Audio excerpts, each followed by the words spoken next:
Hello dears, welcome to Edu Info and more.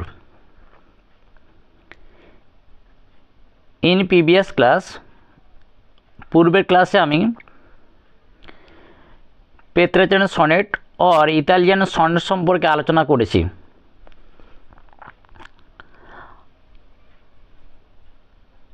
আশা করি তোমরা ক্লাসটা ভালো করে বুঝেছো। আজকে আমি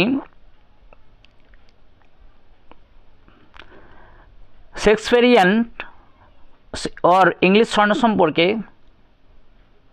আলোচনা করব।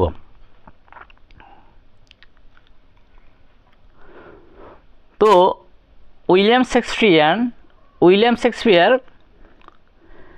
প্রেত্রাক থেকে একটু ডিফারেন্স টাইপের সনেট অরিজিন করেছিলেন। তো আমরা শেক্সপিয়ারিয়ান সনেটে দেখতে পাই যে থ্রি কোয়ান্টেন্স।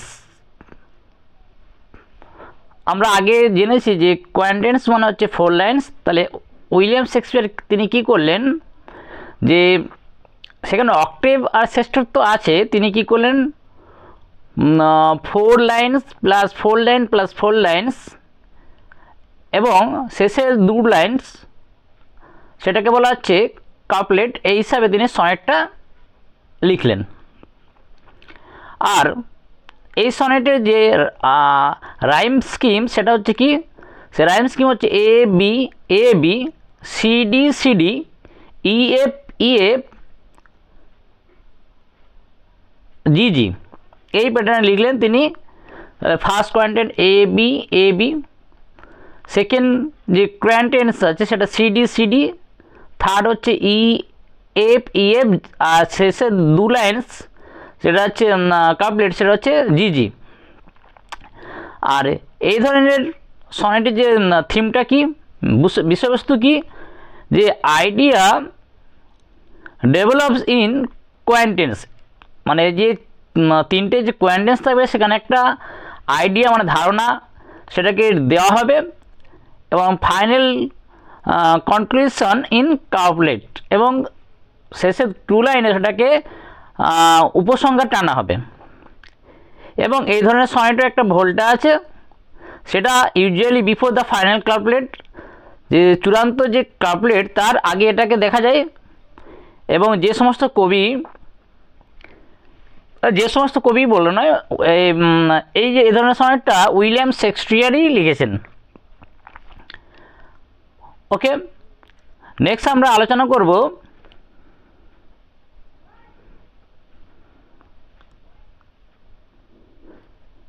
পেনসারিয়ান সনেট। পেনসারের নাম অনুসারে এই সনেটটার নাম হয়েছে। এটা এতটা ইম্পর্টেন্ট নয়, এটা হচ্ছে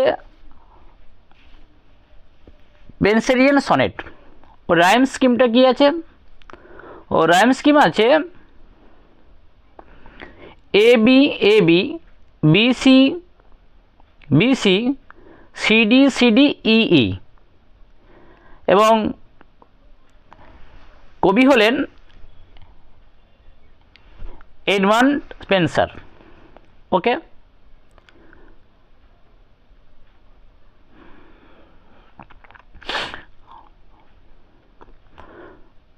পরে যে বিষয় নিয়ে আমি আলোচনা করব সেটা হচ্ছে থিমস অফ সনেট। সনেটের যে বিষয়বস্তুটা কি, সনেট কোন কোন বিষয়কে কেন্দ্র করে লেখা হয়ে থাকে সাধারণত। তো সনেটের মধ্যে যেগুলো থাকে সেটা হচ্ছে love, beauty, time, nature, death, faith আর ফিলোজফি। এই বিষয়গুলোকে কেন্দ্র করে সাধারণত সনেট রচনা হয়ে থাকে বা কবিরা সনেট রচনা করেন। নেক্সট যে টপিক নিয়ে আমি আলোচনা করব সেটা হচ্ছে poetic devices use in sonnets. সনেটে যে ফিগার স্পিচ ব্যবহার করা হয় সেগুলো সম্পর্কে আমি একটু আলোচনা করছি। তাহলে সনেটে যে ফিগার অফ স্পিচ ব্যবহার করা হয় সেগুলোর মধ্যে প্রথমে হচ্ছে মেটাফর।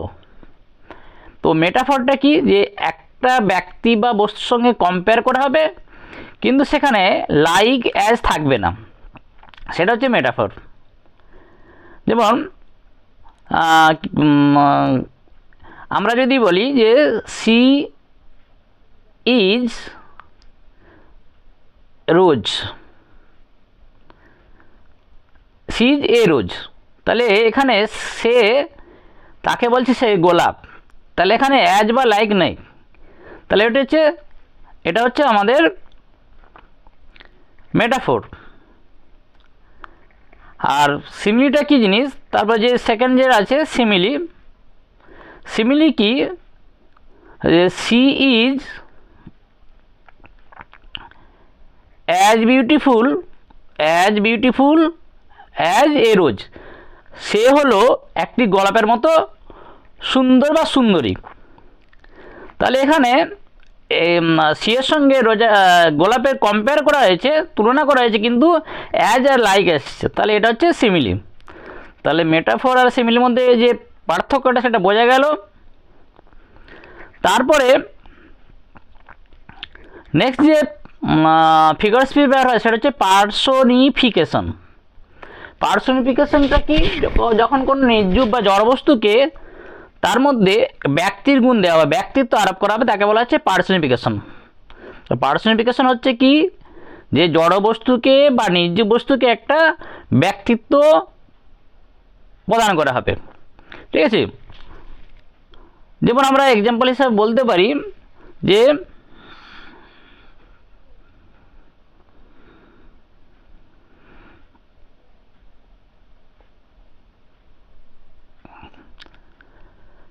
এক্সাম্পল হিসাবে বলতে পারি যে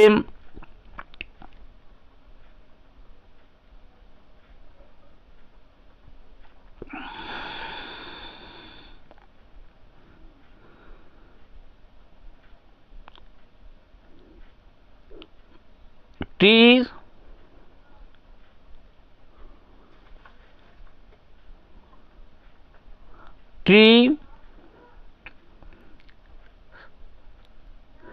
said I am not fine।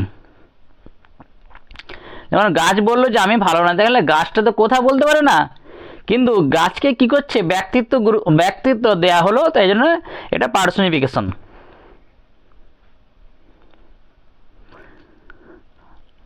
Next যে ফিগার স্পিচ ব্যবহার করা হয় সেটা হচ্ছে অ্যালিটারেশন। অ্যালিটারেশন হচ্ছে কি, যখন পরপর দুটো শব্দের, একই লাইনের মধ্যে থাকা পরপর দুটো শব্দের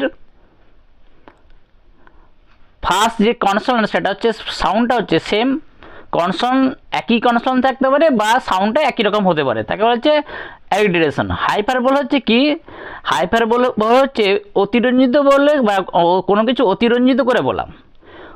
অতিরঞ্জিত করে বলা, যেমন ড্যাফোডিলস কবিতায় বলেছিলেন আই শ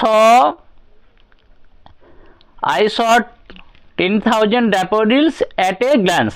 এই যে বললো, তাহলে কবি কি গুনে গুনে দেখেছে 10,000 আছে, তিনি কি করছে, একটু অতিরঞ্জিত করে বলে, একেবারে হাইপারবোল। আর নেক্সট যেটা আছে সেটা হচ্ছে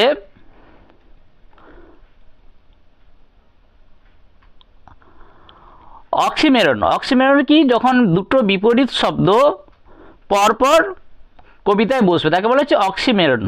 যেমন বললাম বিটার আর সুইট,